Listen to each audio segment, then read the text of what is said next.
1981 সালের 30শে মে রাষ্ট্রপতি জিয়াউর রহমানকে যখন হত্যা করা হয় তখন খালেদা জিয়া ছিলেন নিতান্তই একজন গৃহবধূ।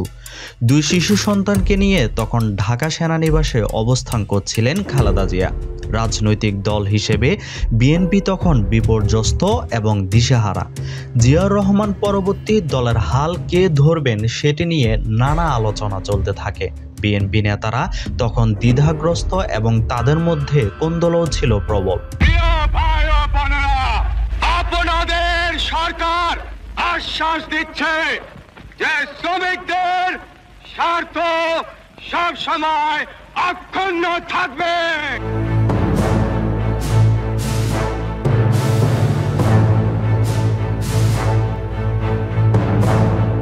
রাজনীতিতে যোগ দিয়েই স্বৈরাচার এরশাদ বিরোধী আন্দোলনের মাধ্যমে আপসহীন নেতৃত্বে পরিণত হয়েছিলেন খালেদা জিয়া। এরশাদ বিরোধী আন্দোলনে 1983, 1984 এবং 1987 সালে খালেদা জিয়া গ্রেপ্তার হয়েছিলেন। 3 বারের প্রধানমন্ত্রী ও 2 বারের বিরোধী দলীয় নেতা খালেদা জিয়া 111-এর সময় গ্রেপ্তার হয়েছিলেন।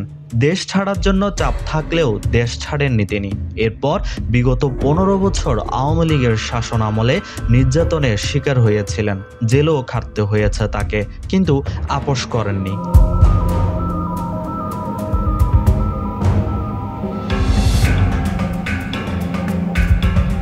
আজকের ভিডিওতে আলোচনা করা হবে খালেদা জিয়া কিভাবে একজন লাজুক গৃহবধূ থেকে রাজনীতিতে আসলেন, রাজনীতিতে আসতে যত বাধা বিপত্তি, নিজ দলের কোন দল, 2 গ্রুপে বিভক্ত বিএনপিকে যে সাহসিকতায় খালেদা জিয়া এক করেছেন, দীর্ঘ রাজনৈতিক ক্যারিয়ারে তার যত অর্জন এবং ব্যর্থতা, সর্বশেষ এক সাহসী রাজনীতিকের বর্তমান অবস্থা নিয়ে। ভিডিওতে 1974 পরবর্তী সময় থেকে 2000 সাল পর্যন্ত অনেক গুরুত্বপূর্ণ বিষয় তুলে ধরা হয়েছে। যদি নতুন হয়ে থাকেন তাহলে চ্যানেলটি সাবস্ক্রাইব করে কানে হেডফোন গুঁজে নিন আর ভিডিওটি শেষ পর্যন্ত দেখতে থাকুন। দেশের লোক তো গরিব, প্রধানত এটাই তার মূল কারণ ছিল যে দেশের লোকের অবস্থা যতদিন পরিবর্তন করে ততদিন আমিও নিজে অত বিলাসিতা পছন্দ করিনি আর কি।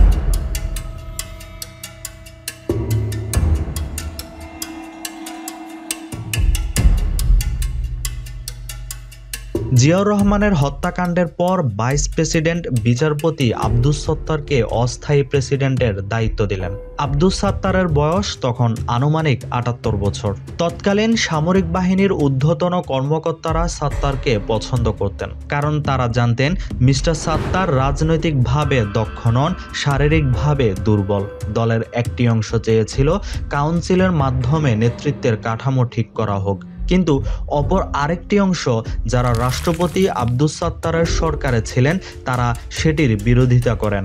প্রেসিডেন্ট পদপ্রার্থী হবার জন্য খালেদা জিয়াই সে সময় সবচেয়ে শক্তিশালী ব্যক্তি হতে পারতেন, কিন্তু তড়িঘড়ি করে প্রেসিডেন্ট পদের জন্য আব্দুস সত্তারের মনোনয়ন চূড়ান্ত করা হলো। তৎকালীন সেনা প্রধান জেনারেল HM এরশাদ চেয়েছিলেন মিস্টার সত্তার প্রেসিডেন্ট হোক।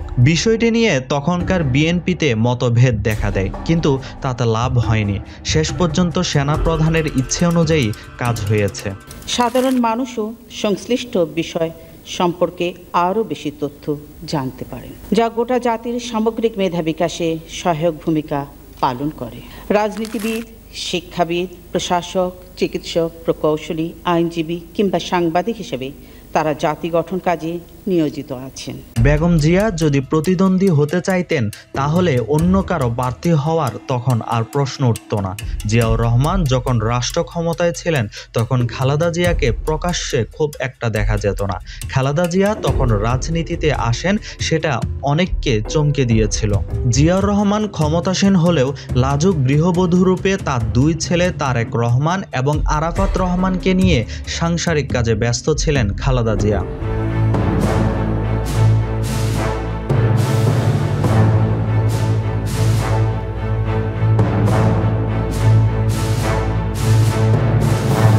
বিচারপতি আব্দুস সাত্তারের বার্ধক্য এবং দল পরিচালনা নিয়ে অসন্তোষের কারণে তৎকালীন বিএনপির একাংশ খালেদা জিয়াকে রাজনীতিতে আনার পরিকল্পনা করেন, কিন্তু রাজনীতির প্রতি খালেদা জিয়ার তেমন কোনো আগ্রহ ছিল না। রাজনৈতিক পর্যবেক্ষকদের মতে এর কয়েকটি কারণ ছিল।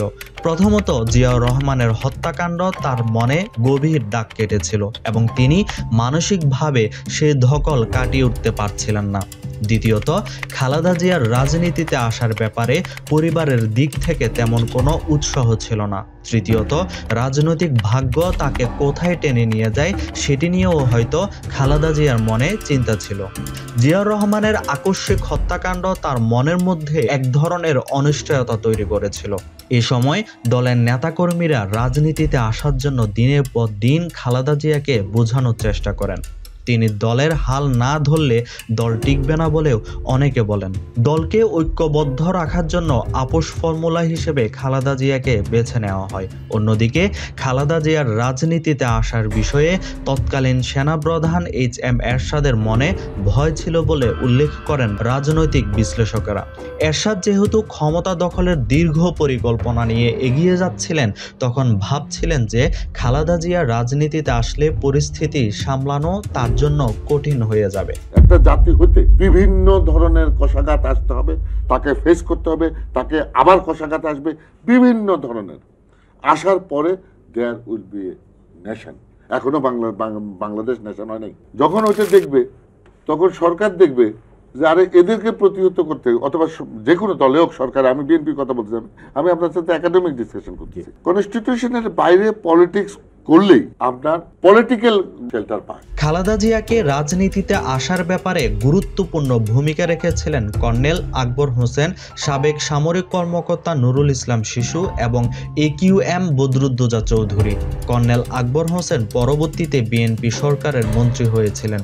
নুরুল ইসলাম শিশু ছিলেন প্রেসিডেন্ট জিয়াউর রহমানের সবচেয়ে ঘনিষ্ঠ সহচর।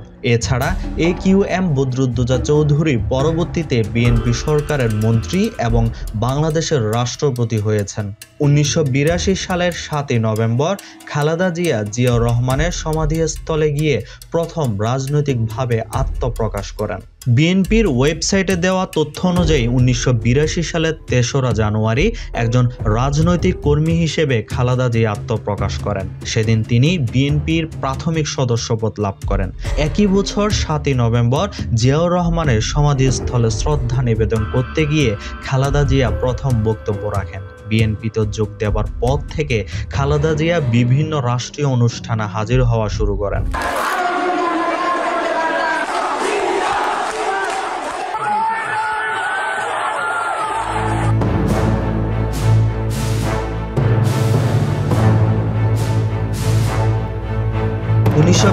সালের 21 জানুয়ারি বিএনপি চেয়ারম্যান নির্বাচনের তারিখ ঘোষণা করা হয়। দলের মধ্যে তখন এ নিয়ে বিভক্তি।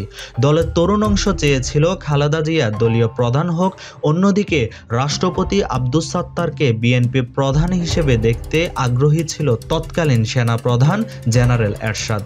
বিএনপি চেয়ারম্যান হওয়ার জন্য একই সাথে প্রার্থী হয়েছিলেন খালেদা জিয়া এবং রাষ্ট্রপতি আব্দুস সত্তার। বিএনপির ওয়েবসাইটে তখনকার ঘটনা বর্ণনা তুলে ধরে বলা হয়েছে, এর ফলে এক বিব্রতকর অবস্থার সৃষ্টি হয়। বিচারপতি সত্তার দুবার বেগম খালেদা জিয়ার বাসায় যান। বেগম খালেদা জিয়া তাকে তরুণ নেতৃত্বের মনোভাবের কথা জানান। এ সময় বিচারপতি সত্তার বেগম খালেদা জিয়াকে দলের সহসভাপতির পদ এবং দেশের ভাইস প্রেসিডেন্ট হিসেবে দায়িত্ব গ্রহণের অনুরোধ জানান, কিন্তু বেগম জিয়া ব্যক্তিগত কারণে তা গ্রহণ করেননি। অবশেষে বিচারপতি সত্তারের সাথে দীর্ঘ আলোচনার পর বেগম খালেদা জিয়া চেয়ারম্যান পদ থেকে তার প্রার্থী পদ প্রত্যাহার করার সিদ্ধান্ত নেন।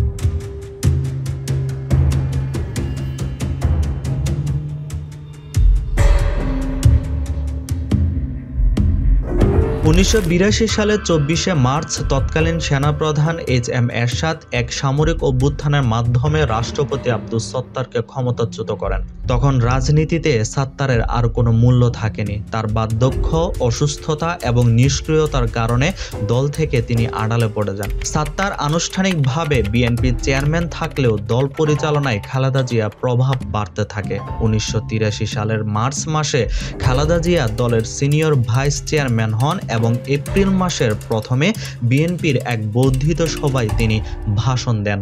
সিনিয়র ভাইস চেয়ারম্যান হিসেবে দায়িত্ব পালনের কয়েক মাস পরেই খালেদা জিয়া দলের ভারপ্রাপ্ত চেয়ারম্যান হন। এ সময় এরশাদ বিরোধী আন্দোলনে সক্রিয় হয়ে ওঠেন তিনি।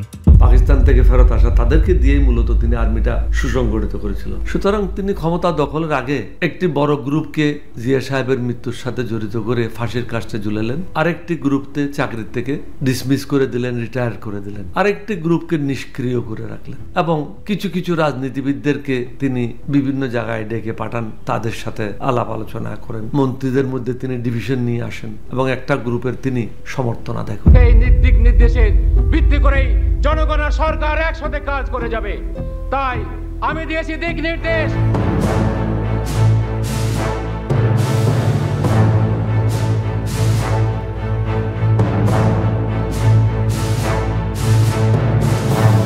এরপর 1984 সালের 10ই মে খালেদা জিয়া বিএনপি চেয়ারম্যান নির্বাচিত হন।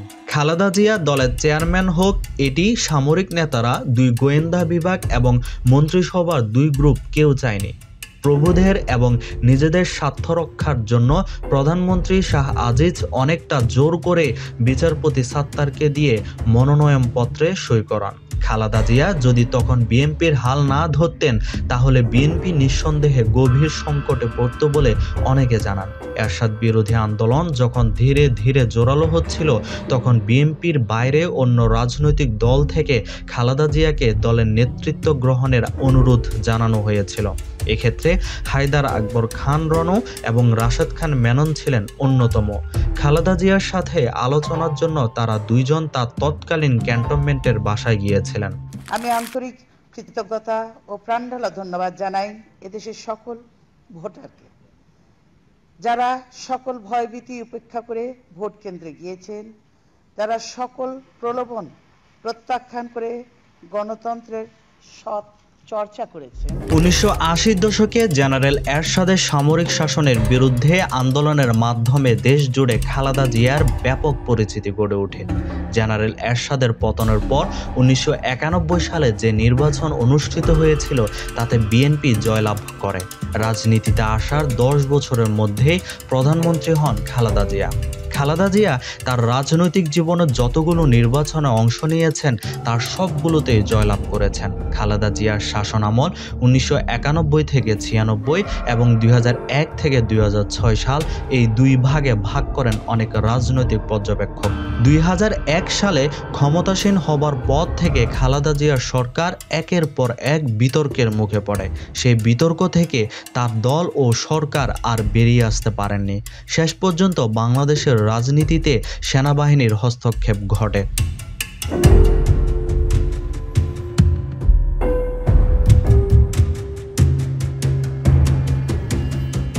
2008 সালের নির্বাচনে খালেদা জিয়া দল বিএনপির ব্যাপক ভরাডুবি হয়। এরপর থেকে দলটি রাজনৈতিকভাবে আর ঘুরে দাঁড়াতে পারেনি।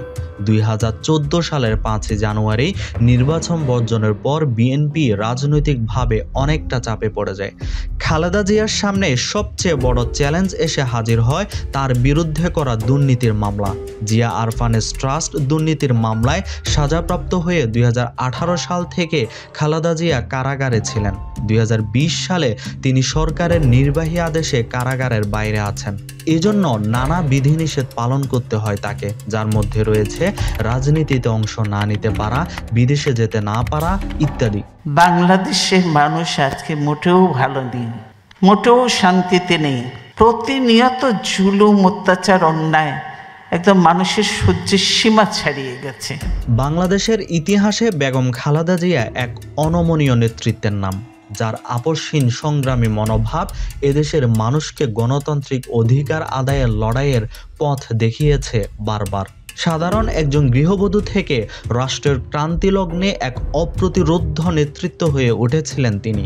শুধুমাত্র স্বৈরাচার এরশাদের বিরুদ্ধেই নয়, পরবর্তীতে ফ্যাসিস্ট হাসিনার কালো ছায়া থেকে মুক্ত করে বাংলাদেশের সার্বভৌমত্ব ও গণতন্ত্র প্রতিষ্ঠার জন্য প্রতিকূল রাজনৈতিক পরিবেশেও তিনি আপোষহীন থেকেছেন এবং তারই নেতৃত্বে বাংলাদেশ জাতীয়তাবাদী দল বিএনপি এই অধিকার আদায়ের লড়াইয়ে সর্বদা অবিচল থেকেছে। বাংলাদেশের রাজনৈতিক ইতিহাসে বেগম খালেদা জিয়া তাই পরিচিত গণতন্ত্রের প্রশ্নে আপোষহীন, স্বাধীনতা প্রশ্নে অনমনীয় এক অনন্য নেতৃত্ব রূপে, যা ভবিষ্যৎ প্রজন্মকে অনুপ্রাণিত করবে।